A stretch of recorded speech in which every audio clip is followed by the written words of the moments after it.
move what used to be urinals onto that side and what used to be toilets there over here.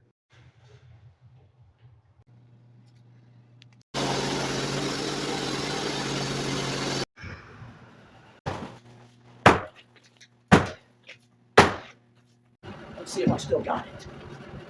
So here I'm starting to tear out the concrete with the spud bar, and it's coming out pretty good. I'm finding some spots that are hard to get out, like right here, but I already went through with the sledgehammer and beat on the seams where I made my cuts, and that just tends to loosen up the pieces before I come through with the spud bar and start pulling them out.